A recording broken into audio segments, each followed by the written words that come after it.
ॐ भूर्भुवः स्वः तत्सवितुर्वरेण्यं भर्गो देवस्य धीमहि धियो यो नः प्रचोदयात्।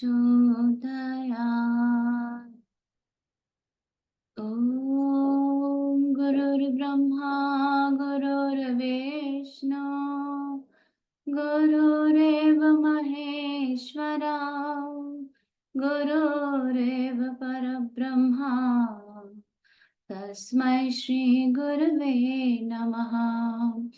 अखण्डमण्डलाकारं व्याप्तं येन चराचरम् तत्पदं दर्शितं येन तस्मै श्री गुरवे नमः।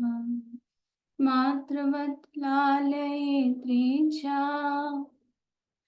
पितृवत् मार्गदर्शिका नमोऽस्तुते गुरुसत्तायै श्रद्धा प्रज्ञायुता चया। ॐ श्री गुरुवे नमः।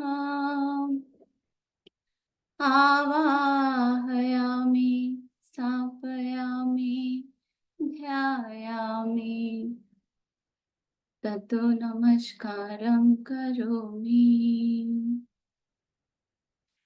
प्रणाम सभी को। आज ठाकुर का जन्मदिन है और आज हम लोग आगे का ठाकुर श्री रामकृष्ण वचनामृत के आगे का परिच्छेद 109 का आगे का पढ़ते हैं। आज का टॉपिक है अवतार लीला तथा योग माया आद्या शक्ति। साथ साथ में संगीता दीदी भी मठ में हैं, तो उनकी स्क्रीन भी देखते रहिए। श्री रामकृष्ण भक्तों के साथ जमीन पर चटाई पर बैठे हुए हैं। प्रसन्न मुख है। भक्तों से कह रहे हैं, मेरे पैरों पर जरा हाथ तो फेर दो। भक्तगण उनके पैर दाब रहे हैं। मास्टर से हंसकर कहते, इसके पैर दाबने के बहुत अर्थ है। मतलब वो मास्टर से कह रहे हैं कि जो उनके उनके पैर दाबना मतलब ठाकुर के पैर दबाने के बहुत सारे अर्थ हैं। फिर अपने हृदय पर हाथ रखकर कह रहे हैं, इसके भीतर अगर कुछ है तो सेवा करने पर अज्ञान अविद्या सब दूर हो जाएंगे। तो कह रहे हैं ठाकुर कि अगर अपने शरीर की तरफ इशारा करके बोल रहे, इस देह में इस आत्मा में अगर कुछ है तो अगर सेवा करेगा, कोई पैर दबाएगा तो उससे भी अज्ञान और अविद्या दूर हो जाएंगे। एकाएक ठाकुर गंभीर हो गए, जैसे कोई गूढ़ विषय कहने वाले हो। ठाकुर मास्टर से कहते हैं, यहाँ दूसरा कोई आदमी नहीं है। उस दिन यहाँ हरीश था। मैंने देखा गिलाफ को, इस देह को, अपने देह को क्या बोल रहे हैं, गिलाफ बोल रहे हैं। जैसे कपड़े का एक तकिए की गिलाफ होती है ना, वैसे उसको बोल रहे गिलाफ को छोड़कर सच्चिदानंद बाहर हो आया। निकलकर उसने कहा, हर एक युग में मैं ही अवतार लेता हूँ, हर एक युग में मैं ही अवतार लेता हूँ। तब मैंने सोचा यह मेरी ही कोई कल्पना होगी, फिर चुपचाप देखने लगा। तब मैंने देखा वह स्वयं कह रहा है, शक्ति की आराधना चैतन्य को भी करनी पड़ी थी। शक्ति की आराधना चैतन्य को भी करनी पड़ी थी। तो ठाकुर जो है, ठाकुर रामकृष्ण परमहंस मास्टर से कह रहे हैं कि एक बार यहाँ ऐसा हुआ, एक दिन हरीश आए थे। और हरीश आए तो उनने ये देखा कि उनके अंदर मतलब इस देह को छोड़कर जो सच्चिदानंद है, अंदर से एक सच्चिदानंद बाहर आ गए। और उन्होंने कहा हर एक युग में मैं ही अवतार लेता हूँ, मतलब ठाकुर ही कह रहे हैं कि वही अवतार लेते हैं। और फिर उन्हें लगा एक बार को कि ये शायद उनकी कल्पना है। और फिर चुपचाप देखने लगे। तब मैंने देखा वह स्वयं कह रहा है, मतलब आप हरीश ये कह रहे हैं कि शक्ति की आराधना चैतन्य को भी करनी पड़ी थी। तो आराधना जो अवतार लेते उनको भी साधना और आराधना करनी पड़ती है। यह भक्त आश्चर्यचकित होकर सुन रहे हैं और कोई कोई सोच रहे हैं, क्या सच्चिदानंद भगवान ही श्री रामकृष्ण का रूप धारण कर हमारे पास बैठे हैं? भगवान क्या फिर अवतीर्ण हुए हैं? आसपास बैठे लोग सोच रहे हैं, क्या यही यही श्री श्री राम कृष्ण है, जो यही कृष्ण है, यही अवतार लेकर आए हैं, क्या भगवान ही अवतीर्ण हुए हैं? ठाकुर ने मास्टर से फिर कहा, मैंने देखा इस समय पूर्ण आविर्भाव है, परंतु ऐश्वर्य सत्व गुण का है। भक्तगण विस्मित होकर सुन रहे हैं। ठाकुर मास्टर से कहते, अभी अभी मैं माँ से कह रहा था, माँ अब मुझसे बका नहीं जाता, और कह रहा था एक बार छू देने पर ही आदमी को चैतन्य हो।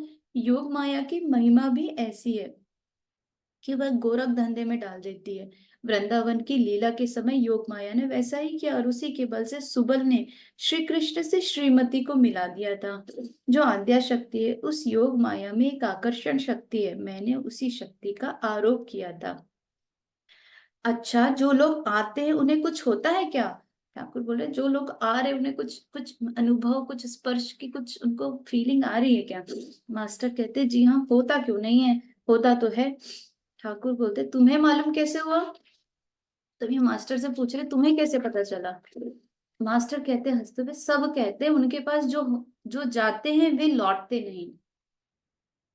सब कहते हैं उनके पास जो जाते वे लौटते नहीं। ठाकुर हंसते हुए कहते हैं, एक बड़ा मेढक मटियाले सांप के पाले पड़ा था। सांप ना उसे निगल सकता था, ना छोड़ सकता था। मेढक भी आफत में पड़ा था, लगातार टे टे कर रहा था, और सांप की भी जान आफत में थी। परंतु वह मेढक अगर गोकुरे सांप के पाले पड़ता तो दो ही एक पुकार में उसे ठंडा हो जाना पड़ता। सब हंसते हैं कि एक ऐसे मतलब मेढक की एग्जांपल दे रहे हैं, और मेढक सांप जो है वो मतलब मटियाले सांप, मतलब ऐसा सांप जो मेढक को छोड़ नहीं रहा है, तो छोड़ नहीं रहा है, और तो ना वो निकल पा रहा है ना उसको छोड़ पा रहा है, तो मेढक भी टैं करके चिल्लाया जा रहा है, और सांप की भी आफत पड़ी हुई है और मेढक की भी आफत पड़ी हुई है। फिर किशोर भक्तों से कह रहे, तुम लोग त्रैलोक्य की वह पुस्तक भक्ति चैतन्य चंद्रिका पढ़ना, उससे एक किताब मांग लेना, उसमें चैतन्य देव की बड़ी अच्छी बातें लिखी है। एक भक्त, क्या वे देंगे? अब जब ठाकुर ने भक्तों से कहा कि भक्ति चैतन्य चंद्रिका पढ़ना, तो एक भक्त पूछे, क्या वे दे देंगे, त्रैलोक्य जी दे देंगे क्या? तो ठाकुर हंसते बोले, क्यों, खेत में अगर बहुत सी ककड़ियां हुई हो तो मालिक दो तीन मुफ्त ही दे सकता है। फिर समझते कि मुफ्त नहीं देगा, तू क्या कहता है? फिर पलटू से कहते, यहाँ एक बार आना तो। पलटू पलटू कहता, हो सका तो आऊंगा। ठाकुर कहते, मैं कलकत्ते में जहां जाऊं वहां तू जाएगा या नहीं? पलटू कहता है, जाऊंगा, कोशिश करूंगा। ठाकुर कहते, ये पटवारी बुद्धि लगाई, पटवारी बुद्धि है। पलटू कहता, कोशिश करूंगा, यह अगर ना कहूं तो बात झूठ हो सकती है। ठाकुर कहते, मास्टर से इनकी बातों को मैं झूठ में शामिल नहीं करता, क्योंकि वे स्वाधीन नहीं है। तो पलटू से ये कह रहे कि मैं जहां भी जाऊंगा कलकत्ते में, तुम वहां आओगे क्या? तो वो पलटू ने कहा, ठीक है, मैं जाऊंगा भी बोले, फिर मैं कोशिश करूंगा। और ठाकुर बोल रहे, जहां ऐसे बोलोगे तो पटवारी बुद्धि लगा रहे हो। तो फिर पलटू कह रहे हैं, अगर मैं झूठ कह रहा हूँ, अगर कोशिश करूंगा ये भी ना कहूँ तो वो झूठ हो सकती है, लेकिन कोशिश तो करूंगा ना, मैं ये तो बोल रहा हूँ कि मैं कोशिश करूंगा। अब हरिपत जी से कह रहे हैं, हरिपत से कह रहे हैं, महेंद्र मुखर्जी क्यों नहीं आता? हरिपत बोलते, मैं ठीक ठीक नहीं कह सकता। मास्टर कहते हंसते हुए, वे ज्ञान योग कर रहे हैं। तो ठाकुर कहते, नहीं, उस दिन प्रहलाद चरित्र दिखाने के लिए उसने गाड़ी भेजने के लिए कहा था, परंतु फिर भेज नहीं सका, शायद इसलिए नहीं इसलिए आता भी नहीं है। मास्टर ने कहा, एक दिन एक दिन महिम चक्रवर्ती से मुलाकात हुई थी, बातचीत भी हुई थी, जान पड़ता है वे महेंद्र उनके पास आया जाया करते हैं। ठाकुर कहते, क्यों, महिम तो भक्ति की बातें भी करता है, वह तो कहता भी है खूब, आराधितो तो यदि हरि तत्सा तथा किम। मास्टर हंसते हुए कहते, आप कहलाते इसलिए वह कहता है। श्री गिरीश घोष श्री रामकृष्ण के पास पहले पहल आने जाने लगे, आजकल वे सदा श्री रामकृष्ण की ही बातों में रहते हैं। तो हरि हरि जो है वो कह रहे, गिरीश घोष आजकल कितनी ही तरह के दर्शन करते हैं, यहाँ से लौटने पर सर्वदा ईश्वरी भाव में रहते हैं। ठाकुर कहते, यह हो सकता है, गंगा के पास जाओ तो कितनी तरह की चीजें दिख पड़ती, नाव जहाज, कितनी चीजें। हरि कहते हैं, गिरीश घोष कहते, अब सिर्फ कर्म लेकर रहूंगा, सुबह को घड़ी देखकर दवात कलम लेकर बैठूंगा, और दिन भर वही काम, पुस्तकें लिखना किया करूंगा। इस तरह कहते हैं, पर कर कर नहीं सकते। हम लोग जाते हैं तो बस यही की बातें किया करते हैं। आपने नरेंद्र को भेजने के लिए कहा था, गिरीश बाबू ने कहा, नरेंद्र को किराए की गाड़ी कर दूंगा। 5 बजे हैं, छोटे नरेंद्र घर जा रहे हैं। श्री रामकृष्ण उत्तर पूर्व वाले लंबे बरामदे में खड़े हुए एक एकांत में उन्हें अनेक प्रकार के उपदेश दे रहे हैं। कुछ देर बाद श्री रामकृष्ण को प्रणाम कर वे विदा हुए। और भी कितने ही भक्तों ने विदाई ली। श्री रामकृष्ण छोटे तख्त पर बैठे हुए मोहिनी मोहन से बातचीत कर रहे। लड़के के गुजर जाने पर उनकी स्त्री एक तरह से पागल सी हो गई है। कभी रोती है, कभी हंसती है। श्री रामकृष्ण के पास आकर बहुत कुछ शांत हो जाती है। ठाकुर कहते, तुम्हारी स्त्री इस समय कैसी है? मोहिनी कहती, यहाँ आने ही से शांत हो जाती है। वहां तो कभी कभी बड़ा उत्पात मचाती है, अभी उस दिन मरने पर तुली हुई थी। श्री रामकृष्ण सुनकर कुछ देर सोचते रहे। मोहिनी मोहन ने विनय पूर्वक कहा, आप दो एक बातें बता दीजिए। ठाकुर उनसे कहते, उससे भोजन न पकवाना, इससे सिर और भी गर्म हो जाता है, और साथ साथ आदमी रखे रहना। तो ये उनकी स्त्री के लिए कहा ठाकुर ने कि उनसे भोजन न पकवाना, अभी उनकी मतलब उनकी सिचुएशन सही नहीं है, तबीयत ठीक नहीं है, इसलिए ऐसा कहा। श्री रामकृष्ण की अगला टॉपिक है श्री रामकृष्ण की अद्भुत संन्यास अवस्था। शाम हो गई है। श्री ठाकुर बाड़ी में आरती के लिए तैयारी हो रही है। श्री रामकृष्ण के कमरे में दिया जला दिया गया। श्री रामकृष्ण के कमरे में दिया जला दिया गया और धूनी भी दी जा चुकी। ठाकुर छोटे तख्त पर बैठे हुए जगन माता को प्रणाम कर मधुर स्वर से उनका नाम ले रहे हैं। कमरे में और कोई नहीं है, सिर्फ मास्टर बैठे हुए हैं। श्री रामकृष्ण उठे, मास्टर भी खड़े हो गए। श्री रामकृष्ण ने कमरे के पश्चिम और उत्तर के दरवाजे को दिखाकर उन्हें बंद कर देने के लिए कहा। जब मास्टर दरवाजे बंद कर बरामदे में श्री रामकृष्ण के पास आकर खड़े हुए। श्री रामकृष्ण ने कहा, अब मैं काली मंदिर जाऊंगा। यह कहकर मास्टर का हाथ पकड़कर उनके सहारे काली मंदिर के सामने मंदिर के चबूतरे पर जाकर बैठे। बैठने के पहले कह रहे, तुम उसे बुला तो लो। मास्टर ने बाबूराम को बुला लिया। श्री रामकृष्ण काली के दर्शन कर उस बड़े आंगन से होकर अपने कमरे की ओर लौट रहे। मुख से माँ माँ माँ माँ राज राजेश्वरी कहते जा रहे। माँ की पुकार उनके अंदर लगी हुई है। मंदिर गए, माँ के मंदिर गए, दर्शन किए, लेकिन लौटते समय अपने कमरे तक जा रहे हैं और माँ माँ की पुकार करते हुए जा रहे हैं। कमरे में आकर अपने छोटे तख्त पर बैठ गए। उनकी एक अद्भुत अवस्था है, किसी धातु की वस्तु को छू नहीं सकते। उन्होंने कहा था, माँ अब ऐश्वर्य की बातें शायद मन से बिल्कुल हटा दे रही है। अब वे केले के पत्ते में भोजन करते हैं, मिट्टी के बर्तन में पानी पीते हैं, गड़ुआ नहीं छू सकते। इसलिए भक्तों से मिट्टी के बर्तन ले आने के लिए कहा था। गड़ुए हुए थाली या थाली में हाथ लगाने से हाथ में झुनझुनी सी चढ़ जाती है। दर्द होने लगता है, जैसे सिंगी मछली का कांटा छुप गया हो। प्रसन्न ने कुछ मिट्टी के बर्तन ले आए, परंतु वे बहुत छोटे हैं। श्री रामकृष्ण हंसकर कह रहे हैं, ये बर्तन बहुत छोटे, पर यह लड़का बड़ा अच्छा है। मेरे कहने पर मेरे सामने नंगा होकर खड़ा हो गया। कैसा लड़कपन है। तो ये प्रसन्न के लिए कह रहे हैं कि ये लड़का बहुत अच्छा है, मेरे सामने मेरे मेरे कहने पर मेरे सामने नंगा होकर खड़ा हो गया। कितना ही समर्पण रहा होगा उनका ठाकुर के प्रति, कि वो उनने कपड़े भी उतार दिए और ऐसे ही खड़े हो गए। यही सरलता, यही बालपन, यही लड़कपन। बेलघर के तारक एक मित्र के साथ आए। श्री रामकृष्ण छोटे तख्त पर बैठे हुए हैं। कमरे में दिया जल रहा है। मास्टर तथा दो एक और भक्त बैठे हुए हैं। तारक ने विवाह किया है। उनके माँ बाप उन्हें श्री रामकृष्ण के पास आने नहीं देते। कलकत्ते के बहू बाजार के पास एक मकान है। आजकल तारक वही रहा करते हैं। कैमरा देखो। तारक को तारक को श्री तारक को श्री रामकृष्ण चाहते भी बहुत है। उनके साथ का लड़का जरा तमोगुणी जान पड़ता है। मुस्कान भी मठ में है, तो आप लोग टैग करके उसका देख लीजिए। धर्म, विषय और श्री रामकृष्ण के संबंध में उसका कुछ व्यंगा भाव सा है। तारक की उम्र लगभग 20 साल की होगी। तारक ने आकर भूमिष्ठ श्री रामकृष्ण को प्रणाम किया। श्री रामकृष्ण तारक के मित्र से कहते हैं, जरा ये मंदिर देखा हो ना। मित्र कहते, ये सब देखा हुआ है। ठाकुर कहते, अच्छा तारक यहाँ आता क्या, यह बुरा है? मित्र कहते, ये तो आप ही जाने। ठाकुर कहते, ये मास्टर के लिए कहते, ये हेडमास्टर है। मित्र कहते, ओ। तो ये वार्तालाप हो रहा है ठाकुर और मित्रों के बीच में। मतलब इनके तारक के मित्र से जो है उनसे वार्तालाप हो रहा है ठाकुर का। फिर अब आगे बढ़ते, श्री रामकृष्ण तारक से कुशल प्रश्न पूछ रहे हैं और उनसे बहुत सी बातें कर रहे हैं। अनेक प्रकार की बातें करके तारक ने विदा होना चाहा। श्री रामकृष्ण ने अनेक विषयों में सावधान कर रहे हैं। ठाकुर तारक से कहते हैं, साधो सावधान रहो, साधो सावधान रहो, कामनी और कांचन से सावधान रहो। स्त्री की माया में एक बार भी डूब गए तो बाहर आने की संभावना नहीं है। स्त्री की माया में एक बार भी डूब गए तो बाहर आने की संभावना नहीं है। वह विशालाक्षी नदी का भंवर है, जो एक बार भी फंसा वह फिर नहीं निकल सकता, और यहाँ कभी कभी आना। तारक कहते, घर वाले नहीं आने देते हैं।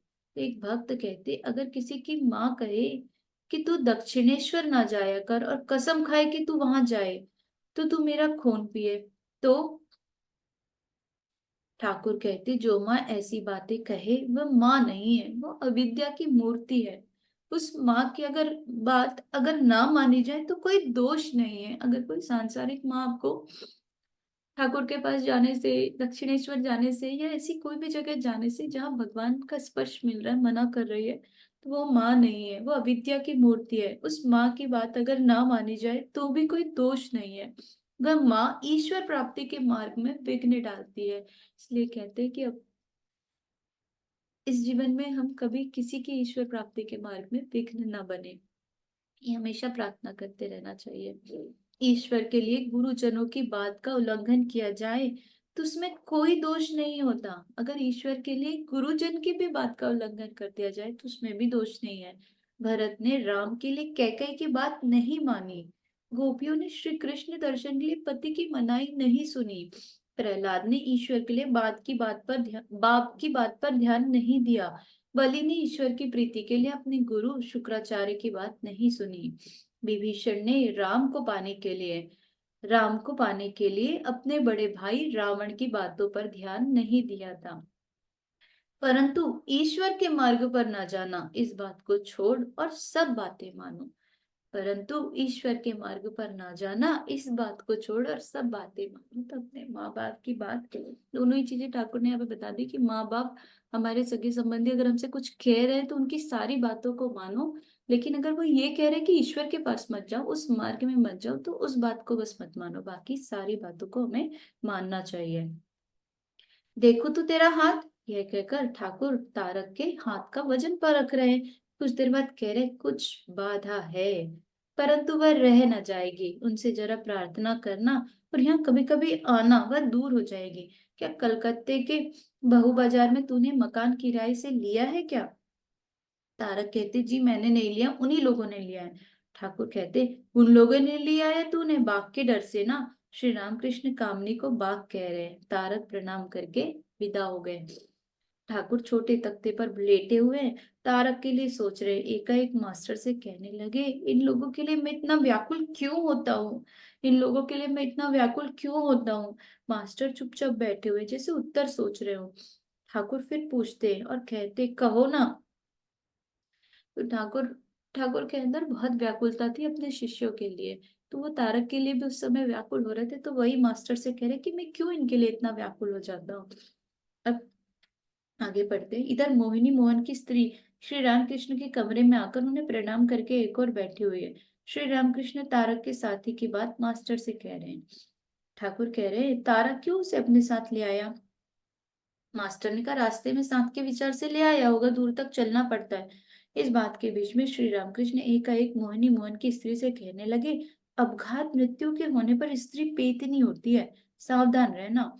प्रेतनी होती है, सावधान रहना, मन को समझाना। इतना देख सुनकर भी अंत में क्या यही चाहती हो? मोहिनी मोहन अब विदा होने लगे। श्री रामकृष्ण को भूमिष्ठ होकर प्रणाम कर रहे हैं। उनकी स्त्री ने भी प्रणाम किया। श्री रामकृष्ण अपने कमरे के उत्तर तरफ वाले दरवाजे के पास आकर खड़े हुए। मोहिनी मोहन की पत्नी आंचल से सिर ढककर श्री रामकृष्ण से कुछ कह रही है। ठाकुर उनसे पूछ रहे हैं, यहाँ रहोगी? पत्नी कह रही, कुछ दिन यहाँ आकर रहूंगी, नौबत खाने में माँ है उनके पास। ठाकुर कहते, अच्छा तो है, परंतु तुम मरने के बाद जो कहती हो इसी से भय होता है, फिर गंगा जी भी पास ही है। मोहनी मोहन जो है, उनकी पत्नी मरने की बात करी तो बोले, गंगा जी भी पास ही है, कब ना मर जाओ, इसलिए हमें थोड़ा सा भय होता है, ऐसा कह रहे हैं उनसे। आगे बढ़ते। परिच्छेद 110 बलराम बसु के घर में। श्री रामकृष्ण तथा त्याग की पराकाष्ठा। आज फागुन की कृष्णा दशमी है। बुधवार 11 मार्च 1885। आज 10 बजे के लगभग दक्षिणेश्वर से आकर बलराम बसु के यहाँ श्री रामकृष्ण ने जगन्नाथ जी का प्रसाद ग्रहण किया। उनके साथ लाटू आदि भक्त भी हैं। बलराम तुम धन्य हो, आज तुम्हारा ही घर श्री रामकृष्ण का प्रधान कार्य क्षेत्र हो रहा है। यहाँ श्री रामकृष्ण कितने ही नए नए भक्तों को आकर्षित कर प्रेम रज्जु से बांध रहे हैं। भक्तों के साथ कितना नृत्य करते हैं, गाते हैं, मानो श्री चैतन्य देव ने श्रीवास के भवन में प्रेम की हाट बसा दी हो। ठाकुर दक्षिणेश्वर के काली मंदिर में बैठे हुए रोते हैं, अपने अंतरंगों को देखने के लिए व्याकुल हो जाते हैं। ठाकुर दक्षिणेश्वर के काली मंदिर में बैठे हुए रोते हैं, अपने अंतरंगों को देखने के लिए व्याकुल हो जाते हैं। रात को नींद नहीं आती। जगदम्बा से कहते, माँ उसे बड़ी भक्ति है, तो उसे तुम खींच लो, माँ उसे यहाँ ले आओ। अगर वह ना आ सके तो माँ मुझे ही वहां ले चलो, मैं उसे देख लूं। तो ठाकुर अपने भक्तों को, अपने शिष्यों को एक बार देखने के लिए भी तरस रहे हैं। इसलिए श्री रामकृष्ण बलराम के यहाँ दौड़ आते हैं।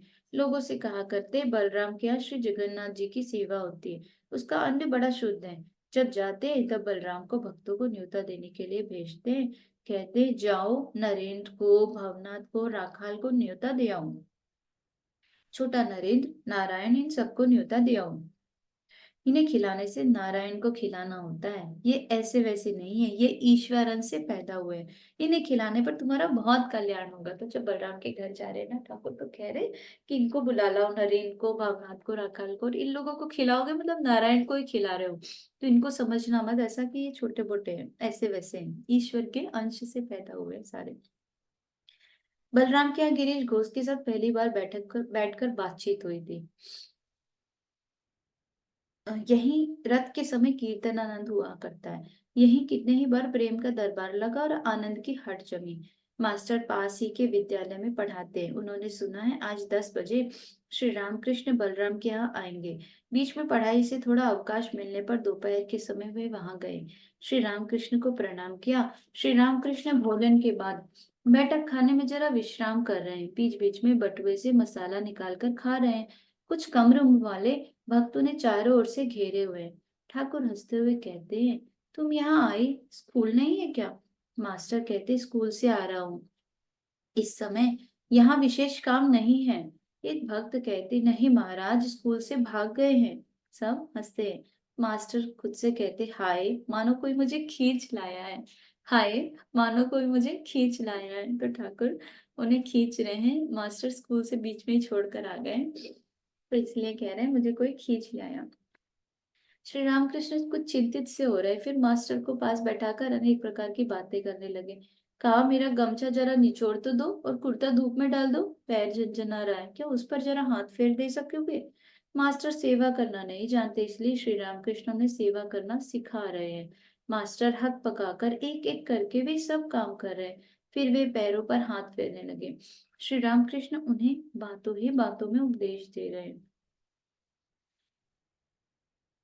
ठाकुर मास्टर से कह रहे, क्यों जी, कुछ दिनों से लगातार मुझे ऐसा क्यों हो रहा है? धातु के किसी बर्तन को मैं छू नहीं सकता। एक बार कटोरे में हाथ लगाया तो ऐसा हो गया जैसे सिंगी मछली ने हाथ में कांटा मार दिया हो।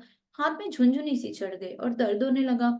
गड़वे को बिना छुए तो काम चल ही नहीं सकता। इस ख्याल से मैंने सोचा, जरा गमछे से ढककर तो देखो, उठा सकता हूँ या नहीं।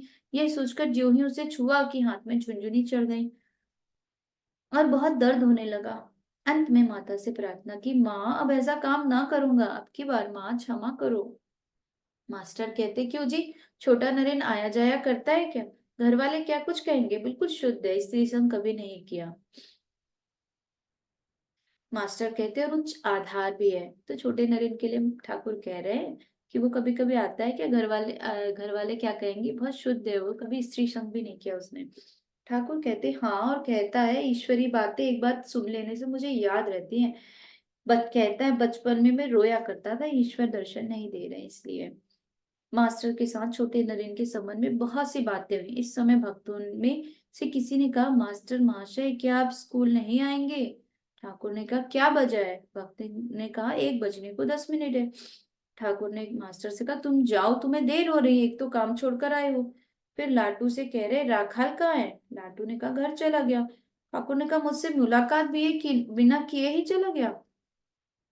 अगला टॉपिक है अवतार बाद तथा श्री रामकृष्ण। स्कूल की छुट्टी हो जाने पर मास्टर ने आकर देखा, श्री रामकृष्ण बलराम के बैठक खाने में भक्तों के साथ दरबार लगाए बैठे हुए हैं। मुख पर हास्य की रेखा और वही हास्य भक्तों के मुख पर भी प्रतिबिंबित हो रहा है। मास्टर को लौटकर आते हुए देख उनके प्रणाम करने के पश्चात श्री रामकृष्ण ने उन्हें अपने पास बैठने का इशारा किया। श्री गिरीश घोष, सुरेश मित्र, बलराम, लाटू, चुन्नीलाल आदि भक्त उपस्थित हैं। श्री रामकृष्ण गिरीश से कहते हैं, तुम एक बार नरेंद्र के साथ विचार करके देखना कि वह क्या कहता है। गिरीश हंसकर कहते, नरेंद्र कहता है ईश्वर अनंत है, जो कुछ हम लोग देखते या सुनते हैं, वस्तु या व्यक्ति, सब उनके अंश है। इतना भी कहने का हमें अधिकार नहीं है। इन्फिनिटी, अनंतता जिसका स्वरूप है, उसका फिर अंश कैसे हो सकता है? अंश नहीं होता। तो ठाकुर कहते हैं, ईश्वर अनंत हो अथवा कितने ही बड़े हों, वे अगर चाहें तो उनके भीतर का सार पदार्थ आदमी के भीतर से प्रकट हो सकता है और होता भी है।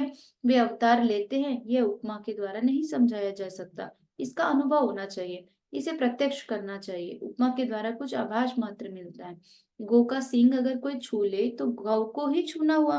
पैर या पूंछ के छूने पर भी गौ को ही छूना है। परंतु हमारे लिए गौ के भीतर का सार भाग दूध है, वह दूध उसके स्तनों से निकलता है। उसी तरह प्रेम और भक्ति की शिक्षा देने के लिए ईश्वर मनुष्य की देह धारण करके समय समय पर आते हैं। प्रेम और भक्ति की शिक्षा देने के लिए ईश्वर मनुष्य की देह धारण करके समय समय पर आते हैं। गिरीश नरेंद्र से गिरीश कहते हैं, नरेंद्र कहता है उनकी संपूर्ण धारणा क्या कभी हो सकती है? वे अनंत है। तो ठाकुर गिरीश से कह रहे, ईश्वर की सब धारणा कर भी कौन सकता है? ना उनका कोई अंश, कोई बड़ा अंश, ना उनका कोई छोटा अंश संपूर्ण धारणा में लाया जा सकता है। और संपूर्ण धारणा करने की आवश्यकता ही क्या है? उन्हें प्रत्यक्ष कर लेने ही से काम बन गया। उनके अवतार को देखने से ही उन्हें देखना हो गया। अगर कोई गंगा जी के पास जाकर गंगा जल का स्पर्श करता है तो वह कहता है मैं गंगा जी के दर्शन कराया। उसे हरिद्वार से गंगा सागर तक की गंगा का स्पर्श नहीं करना पड़ता। उसे हरिद्वार से गंगा सागर तक की गंगा का स्पर्श नहीं करना पड़ता। तो अगर गंगा जी को एक बार कहीं पर भी स्पर्श कर लिया तो गंगा मैया का स्पर्श मिल गया।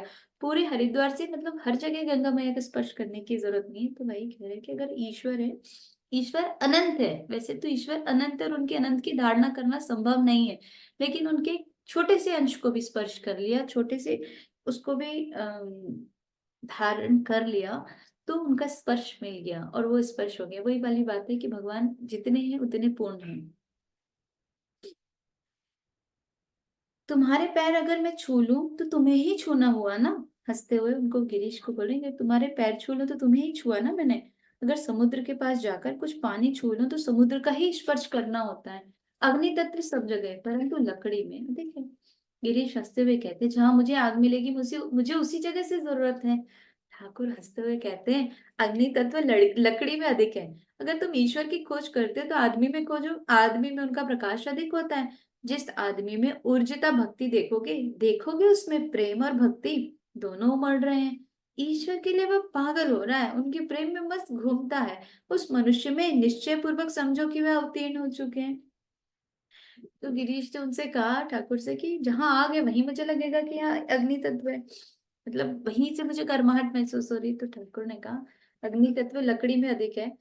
तुम अगर ईश्वर की खोज कर रहे हो तो आदमियों में खोजो, हर आदमी में ईश्वर को देखो। जहां पर तुम्हें दिखेगा कि प्रकाश अधिक है, उनमें प्रेम और भक्ति बहुत ज्यादा उमड़ रहे हैं, तो ईश्वर, और वो ईश्वर के लिए पागल हो रहा है, तो मतलब उसी में अवतीर्ण हुए हुए हैं भगवान। मास्टर को देखकर फिर कह रहे, वे तो हैं ही, परंतु कहीं उनकी शक्ति का प्रकाश अधिक है, कहीं कम। बोल रहे सब सब में ईश्वर है, सब सारे इंसानों में, सारे जीव में ईश्वर है, लेकिन कहीं पर अधिक है कहीं पर कम है उनका प्रकाश। अवतारों में उनकी शक्ति का प्रकाश अधिक है। वही शक्ति कभी कभी पूर्ण भाव से रहती है, अवतार शक्ति का ही होता है। तो अवतार के लिए बता रहे हैं कि अवतार भी जो होते हैं, मनुष्य में अगर कोई अवतार आ रहे हैं तो वो शक्ति का अवतार हो रहा है। भगवान अपनी एक अंश, अपनी एक शक्ति का अवतार करते हैं। गिरीश कहते, नरेंद्र कहता है वे अवांगमन संगो सगोचरम है। ठाकुर कहते नहीं, इस मन के गोचर तो नहीं है, परंतु वे शुद्ध मन के गोचर अवश्य है। ठाकुर कहते नहीं, इस मन के गोचर तो नहीं है, परंतु वे शुद्ध मन के गोचर अवश्य है। इस बुद्धि के गोचर नहीं है, परंतु शुद्ध बुद्धि के गोचर है। कामनी और कांचन पर से आसक्ति गई नहीं कि शुद्ध मन और शुद्ध बुद्धि की उत्पत्ति हुई। तब शुद्ध मन और शुद्ध बुद्धि दोनों एक कहलाते हैं, वे उस शुद्ध मन से दीख पड़ते हैं। क्या ऋषि और मुनियों ने उनके दर्शन नहीं किए? उन लोगों ने चैतन्य के द्वारा चैतन्य का साक्षात्कार किया था। गिरीश हंसते हुए कहते, नरेंद्र तर्क में मुझसे परास्त हो गया है। अब ठाकुर ने एक तो पहले ही कहा कि इस मन में नहीं, लेकिन शुद्ध मन में, शुद्ध बुद्धि में जरूर भगवान है। और वो उस जगह पर तो है ही जहाँ कामनी और कांचन से आसक्ति गई, वहां पर शुद्ध मन और शुद्ध बुद्धि की उत्पत्ति हुई। अब फिर गिरीश हंसते हुए कह रहे, नरेंद्र तर्क में मुझसे परास्त हो गया है। ठाकुर कहते नहीं, उसने मुझसे कहा है, गिरीश घोष आदमी का अवतार कहकर जब इतना विश्वास करता है तो इस पर मैं और क्या कहता। इस तरह के विश्वास पर कुछ कहना भी ना चाहिए। तो नरेंद्र ने ठाकुर से कहा होगा कि गिरीश को जब इतना विश्वास करे तो मैं क्यों कहूँ कुछ और ज्यादा। अब गिरीश हंसते हुए कह रहे, महाराज हम लोग तो अनर्गल बातें कर रहे हैं और मास्टर चुपचाप बैठे हुए, जरा भी जबान नहीं हिलाते। महाराज ये क्या सोचते हैं? तो मास्टर को देखते हुए कह रहे, ये सोच क्या रहे हैं? ठाकुर हंसते हुए कहते हैं, अधिक बकवाद करने वाला, अधिक चुप्पी साधने वाला, कान में तुलसी खोसने वाला आदमी, बड़ा लंबा घूंघट काढ़ने वाली स्त्री, काई वाले तालाब का पानी, इनकी गणना अनर्थ कार्यों में इनकी गणना अनर्थ कार्यों में, जो बहुत चुप हैं, जो बहुत बकबक कर रहे हैं, इनकी गणना सबके अनर्थ कार्यों में। परंतु ये ऐसे नहीं है, ये गंभीर प्रकृति के हैं। फिर मास्टर के लिए कह रहे हैं, ये नहीं है ऐसे, ये गंभीर प्रकृति के। ठाकुर ने जिन्हें अनर्थ कार्यों में गिनाया, उनके लिए यहाँ उन्होंने एक पद कहा था। फिर गिरीश कहते, महाराज वह पद आपने कैसे कहा? ठाकुर ने कहा, इन आदमियों से सचेत रहना चाहिए। पहले तो वह है जो अधिक बकता हो, अनाप शनाप, फिर चुपचाप बैठा रहने वाला, जिसके मन की थाह मिलती नहीं। अब जो एकदम ही चुपचाप है तो उसकी मन की थाह नहीं मिल रही, वो समझ में नहीं आ रहा कि वो क्या सोच रहा है, क्या कहाँ पर उसका विचार है। गोताखोर भी मिट्टी ना छू पाए। फिर कान में तुलसी के दल खोसने वाला, कान में इसलिए तुलसी खोस लेता है कि लोग समझे यह बड़ा भक्त है। लंबा घूंघट काढ़ने वाली औरत, लंबा घूंघट देखकर आदमी सोचते हैं कि ये बड़ी सती है, परंतु बात ऐसी नहीं है, और काई वाले तालाब के पानी में नहाने से ही सन्नीपात हो जाता है। चुन्नीलाल, इनके मास्टर के नाम पर एक बात फैली है। चुन्नीलाल कह रहे हैं, हम चुन्नीलाल यहाँ पर कह रहे हैं, इनके मतलब मास्टर के लिए कह रहे हैं कि इनके नाम पर एक बात फैली हुई है। छोटा नरेन, बाबूराम इनके विद्यार्थी हैं। नारायण, पलटू, पूर्ण, तेजचंद्र ये भी इनके विद्यार्थी। बात फैली है कि उन्हें यहाँ ले आते और तरह तरह का उनका लिखना पढ़ना मिट्टी में मिल रहा है। इन पर लोग दोषारोपण कर रहे हैं। तो मास्टर के लिए कहा जा रहा है कि जो भी बहुत छोटा नरेंद्र है, बाबूराम है, नारायण है, पलटू, ये सब इनके स्टूडेंट हैं, विद्यार्थी हैं। वो स्कूल में मास्टर है ना, मास्टर जो है वो मास्टर है स्कूल में। तो उनके विद्यार्थी हैं। अब ये जब यहाँ ले आते तो उनकी पढ़ाई नहीं हो पा रही, तो इनके ऊपर ये दोष लग रहा है। ठाकुर कहते हैं उनसे, उनकी बात पर विश्वास कौन करेगा? अब ठाकुर कह रहे, जो लोग ये कह रहे उनकी बात पर विश्वास कौन करेगा? इस तरह बातें हो रही थी, इतने में नारायण आए और उन्होंने श्री रामकृष्ण को प्रणाम किया। नारायण का रंग गोरा, उम्र 17-18 साल की, स्कूल में पढ़ते हैं। श्री रामकृष्ण उन्हें बहुत प्यार करते हैं, इन्हें देखने और खिलाने को वे सदा ही व्याकुल रहा करते। उनके लिए दक्षिणेश्वर में बैठे हुए रोते भी हैं। नारायण को वे साक्षात नारायण दिखते हैं। तो जो नारायण है, उनको उनमें उनको साक्षात नारायण दिखते हैं। गिरीश नारायण से देखकर कहते हैं, किसने तुम्हें खबर दी? देखते हैं, मास्टर ने सबको साफ कर दिया। फिर सब हंसते हैं। ठाकुर हंसते हुए बोलते, बैठो, चुपचाप बैठो। एक तो वैसे ही इन्हें मास्टर को कहते लोग दोष दे रहे हैं। फिर नरेंद्र की बात चली। एक वक्त ने कहा, अब उतना क्यों नहीं आते? ठाकुर ने कहा, अन्य की चिंता भी बड़ी विकट होती है, बड़े बड़ों की अक्ल उस समय काम नहीं देती है। तो ये स्वामी विवेकानंद जो है नरेंद्र, उनके लिए बात हो रही है कि अन्य की चिंता भी बहुत विकट होती है। उस समय उनके घर परिवार में समस्या चल रही थी, इसलिए। बलराम कहते, शिव गुहा के घर आने के आनंदा, गुहा के पास नरेंद्र का आना जाना खूब है। ठाकुर कहते, हाँ, एक ऑफिस वाले क्या नरेंद्र, अन्नदा या ये लोग जाया करते, वहां सब मिलकर ब्रह्म समाज करते हैं। एक भक्त फिर कहते, उनका ऑफिस वाले का नाम तारापद है। बलराम हंसते हुए, कुछ ब्राह्मण कहते, अन्नदा गुहा बड़ा अहंकारी है। ठाकुर कहते, ब्राह्मणों की इन सब बातों पर ध्यान ही नहीं देना चाहिए, उनका हाल तो जानते ही हो, जो नहीं देता वह बदमाश हो जाता है, और जो देता है वह अच्छा। सब हंसते। अन्नदा को मैं जानता हूँ, वह अच्छा आदमी है। तो ठाकुर ने अन्नदा के लिए कहा कि वह बहुत अच्छा आदमी है। एक टॉपिक और पढ़ लेते हैं।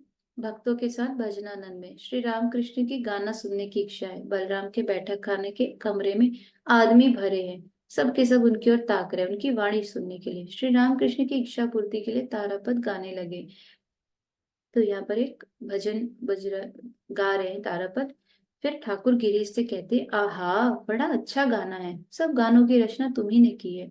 भक्त कहते, जी हाँ, चैतन्य लीला के सब गाने इन्हीं के बनाए हुए हैं। ठाकुर गिरीश से कहते, ये गाना उतरा भी खूब है। गाने वाले के प्रति, गान जो जिनने गाना गाया था, तारापद जी से कहते कि निताई का गाना आता है। फिर गाना होने लगा। नित्यानंद ने गाया था। किशोर, इसका भावार्थ है, किशोरी का प्रेम, किशोरी का प्रेम अगर तुझे लेना है तो चला आ, प्रेम का ज्वार बहा जा रहा है। अरे यह प्रेम शत धाराओं में बह रहा है, जो जितना चाहता है उसे उतना ही मिलता है। प्रेम की किशोरी, प्रेम की किशोरी स्वयं इच्छा करके प्रेम वितरण कर रही है। राधा के प्रेम में तुम भी जय कृष्ण जय कृष्ण जय कृष्ण कहो, उस प्रेम से प्राण मस्त हो जाते हैं, उनकी तरंगों पर प्राण नाचने लगते हैं। राधा के प्रेम से जय कृष्ण कहता हुआ तू चला। तो ये नित्यानंद का लिखा हुआ गाना है, चैतन्य महाप्रभु का। किशोरी मतलब यहाँ पे राधा रानी है। फिर आगे बढ़ते, फिर गौरांग का गाना होने लगा। गौरांग गा रहे, किसके भाव में आकर गौरांग के वेश में तुमने प्राणों को शीतल कर दिया। किसके भाव में आकर गौरांग के वेश में तुमने प्राणों को शीतल कर दिया। प्रेम के सागर में तूफान आ गया, अब कुल की मर्यादा न रह जाएगी। ब्रज में गोपाल का वेश धारण कर, ब्रज में गोपाल का वेश धारण कर तुमने गौएं चराई थी। बंसी बजाकर गोपियों का मन मुग्ध कर दिया था। गोवर्धन धारण कर वृंदावन की रक्षा की थी। गोपियों के मान करने पर तुम उनके पैरों पड़े थे। आंसुओं से तुम्हारा चंद्रानन प्लावित हो गया था, प्लावित हो गया था। सब मास्टर से गाने के लिए अनुरोध कर रहे। मास्टर स्वभाव के कुछ लजीले, वे धीमे शब्दों में माफी मांगने लगे।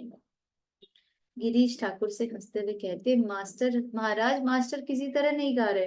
ठाकुर विरक्ति के स्वर से कहते, वह स्कूल में भले ही दांत दिखाए मुंह खोले, पर गाने में ही उसे दुनिया भर की लज्जा सवार हो जाती है। मास्टर चुपचाप बैठे रहे। फिर सुरेश मित्र कुछ दूर बैठे थे। ठाकुर उन्हें सस्नेह देकर गिरीश की ओर इशारा करके हंसते हुए कह रहे, तुम ही नहीं, ये गिरीश तुमसे भी बड़े चढ़े हैं। सुरेश हंसते हुए कहते, जी हाँ, मेरे बड़े भाई हैं। फिर सभी हंसते। गिरीश ठाकुर से कहते, अच्छा महाराज, बचपन में मैंने ना कुछ पढ़ा ना लिखा, फिर भी लोग मुझे विद्वान कहते हैं। ठाकुर कहते, महिम चक्रवर्ती ने शास्त्रावलोकन खूब किया, आधार भी उच्च है। मास्टर से कहते, क्यों जी। मास्टर कहते, जी हाँ। तो फिर गिरीश कहते, यहाँ पे क्या विद्या, यह बहुत देख चुका हूँ, सब इसके चकमे में नहीं आता। ठाकुर हंसते हुए कहते हैं, यहाँ का भाव क्या है जानते हो। पुस्तक और शास्त्र ये सब केवल ईश्वर के पास पहुंचने का मार्ग ही बताते हैं। मार्ग उपाय के समझ लेने पर फिर पुस्तकों और शास्त्रों की क्या जरूरत है, तब स्वयं अपना काम करना चाहिए। एक आदमी को एक चिट्ठी मिली, उसको उसके किसी आदमी ने कुछ चीजें भेजने के लिए लिखा था। सब चीजों के खरीदने का समय आया, तब चिट्ठी की तलाश करने पर भी वह नहीं मिल रही थी। मकान मालिक ने बड़ी उत्सुकता के साथ खोजना शुरू किया। बड़ी देर तक कई आदमियों ने मिलकर खोजा, अंत में वह चिट्ठी मिल गई। तब उसे खूब आनंद हुआ। मालिक ने बड़ी उत्सुकता के साथ चिट्ठी अपने हाथ में ले ली और उसमें जो कुछ लिखा हुआ था पढ़ने लगा। लिखा था, 5 शेर संदेश भेजिएगा, एक धोती तथा कुछ अन्य चीजें, न जाने क्या क्या। तब फिर चिट्ठी की कोई जरूरत न रही। चिट्ठी भेजकर संदेश, कपड़े तथा और भी चीजों की व्यवस्था करने को वो चल दिया। चिट्ठी की जरूरत तो तभी तक थी जब तक संदेश, कपड़े आदि के विषय में ज्ञान नहीं हुआ था। इसके बाद प्राप्ति की चेष्टा हुई। शास्त्रों में तो उनके पाने के उपायों की ही बातें मिलेंगी, परंतु खबरें लेकर काम करना चाहिए, तभी तो वस्तु लाभ होगा। इस कहानी से ठाकुर बस इतना ही समझाना चाह रहे हैं कि ज्ञान, किताबें, शास्त्र, आप जो भी पढ़ रहे हैं वो भगवान की प्राप्ति के लिए पढ़ रहे हैं। अगर भगवान मिल जाए तो इन शास्त्रों की, इन ज्ञान की फिर क्या आवश्यकता है। केवल पांडित्य से क्या होगा, बहुत से श्लोक और बहुत से शास्त्र पंडितों के समझे हुए हो सकते, परंतु संसार पर जिसकी आसक्ति है, मन ही मन कामनी और कंचन पर जिसका प्यार है, शास्त्रों पर उसकी धारणा नहीं हुई, उसका पढ़ना व्यर्थ है। पंचांग में लिखा है कि इस साल वर्षा खूब होगी, परंतु पंचांग को दाबने पर एक बूंद भी पानी नहीं निकलता। बोला एक बूंद भी तो गिरता, परंतु उतना भी नहीं गिरा। तो ठाकुर यही कह रहे हैं कि कितना भी शास्त्र पढ़ लो, अगर कामनी कांचन पे प्यार है, वहीं पर मन अटका हुआ है, संसार में मन फंसा हुआ है, तो भगवान भी नहीं मिलेंगे, पानी भी नहीं मिलेगा। क्योंकि अगर पंचांग में लिखा है कि पानी गिरेगा, तो पानी पानी उससे नहीं गिरेगा, पंचांग को दबाने से नहीं गिरेगा। गिरीश हंसते हैं, महाराज पंचांग को दाबने पर एक बूंद भी पानी नहीं गिरता क्या? फिर सभी हंसने लगते हैं। ठाकुर हंसते हुए कहते हैं, पंडित खूब लंबी लंबी बातें तो करते हैं, परंतु उनकी नजर कहाँ है? कामनी और कांचन पर, देह सुख और रुपयों पर। गीत बहुत ऊंचे उड़ता है, परंतु उसकी नजर मरघट पर ही रहती है। फिर हंसते हुए, वह बस मुर्दे की लाश ही खोजता रहता है, कहाँ है मरघट, कहाँ है मरा हुआ बैल? गिरीश से कहते, नरेन बहुत अच्छा है, गाने बजाने में, पढ़ने लिखने में, सब बातों में पक्का है। इधर जितेंद्रिय भी है, विवेक और वैराग्य भी है, सत्यवादी भी है, उसमें बहुत से गुण हैं। फिर मास्टर से कहते, क्यों जी, कैसा है, अच्छा है ना खूब? मास्टर कहते, जी हाँ, बहुत अच्छा है। ठाकुर मास्टर से अकेले में, देखो उसमें गिरीश के लिए बोल रहे हैं, गिरीश में अनुराग खूब है और विश्वास भी है, मतलब खूब प्रेम भी और विश्वास भी है। मास्टर आश्चर्य में आकर एक दृष्टि से गिरीश को देख रहे हैं। गिरीश कुछ ही दिनों में श्री रामकृष्ण के पास आने लगे, परंतु मास्टर ने देखा श्री रामकृष्ण से मानो उसका बहुत दिनों का परिचय हो, जैसे वे कोई परम आत्मी हो, वैसे एक ही सूत में पिरोए हुए मड़ियों में से एक हो। नारायण ने कहा, महाराज क्या गाना न होगा? नारायण कह रहे, कुछ तो भजन गाना, भजन कीर्तन हो जाए। ठाकुर मधुर कंठ से माता का नाम और गुणगान करने लगे। तो ठाकुर ने गाना गाया, उसका भावार्थ है, आदरणीय श्यामा माँ को यत्न पूर्वक हृदय में रखना। आदरणीय श्यामा माँ को यत्न पूर्वक हृदय में रखना। ए मन, तू देख और मैं देखूं, कोई और जैसे न देखने पावे। तू देख और मैं देखूं, कोई और जैसे न देखने पावे। कामादि को धोखा देकर ए मन आ, एकांत में उनके दर्शन करे। कामादि को धोखा देकर ए मन आ, एकांत में उनके दर्शन करें। रसना को हम लोग साथ रखेंगे, ताकि वह मामा कह माँ माँ माँ कहकर पुकारती रहे। जितने कुरुचि कुमंत्री हैं, उन्हें पास भी न फटकने देना। ज्ञान के नेत्रों को पहरेदार बनाना और उन्हें सतर्क रहने के लिए होशियार कर देना। श्री रामकृष्ण त्रिताप पीड़ित संसारियों का भाव अपने पर आरोपित कर माता से अभिमान पूर्वक कह रहे हैं। भावार्थ, माँ आनंदमयी होकर तुम मुझे निरानंद न करना। तुम्हारे दोनों चरणों को छोड़ मेरा मन और कुछ भी नहीं जानता। माँ मुझे यम बदमाश कहता है, मैं उसे क्या जवाब दूं? तुम ही बता दो। मेरे मन की यह इच्छा थी कि भवानी कहकर मैं भव से पार हो जाऊं। तुम मुझे इस अछोक सागर में डुबो दोगी, यह विचार स्वप्न में भी मुझे न था। मैं दिन रात तुम्हारा दुर्गा नाम लिया करता हूँ, फिर भी मेरे इन असंख्य दुखों का विनाश न हो पाया। ए हर सुंदरी, अब की बार अगर मैं मरा तो समझ लेना कि तुम्हारा यह दुर्गा नाम फिर कोई न लेगा। फिर तो समझ लेना कि तुम्हारा ये दुर्गा नाम फिर कोई न लेगा। फिर वे नित्यानंदमयी के ब्रह्मानंद के स्वरूप का कीर्तन करने लगे। भावार्थ उसका है, तुम शिव के साथ सदा ही आनंद में मग्न हो रही हो। तुम शिव के साथ सदा ही आनंद में मग्न हो रही हो। कितने ही रंग दिखा रही हो माँ। सुधापान करके लड़खड़ाती हुई भी तुम गिर नहीं पड़ती। सुधापान करके लड़खड़ाती हुई भी तुम गिर नहीं पड़ती। भक्तगण निस्तब्ध भाव से गाना सुन रहे हैं। वे टकटकी लगाए ठाकुर की इस आत्म विस्मृत प्रमत्त अवस्था का अवलोकन कर रहे हैं। गाना समाप्त हो गया। ठाकुर कह रहे, आज मेरा गाना अच्छा नहीं हुआ, जुकाम हो गया है ना। तो ठाकुर कह रहे कि आज मेरा गाना अच्छा नहीं हुआ, आज यही तक पढ़ते, 2 लाइन गाएंगे और फिर शांति पाठ कर लेंगे। राम कृष्ण शरणम, राम कृष्ण शरणम, राम कृष्ण शरणम शरण्ये।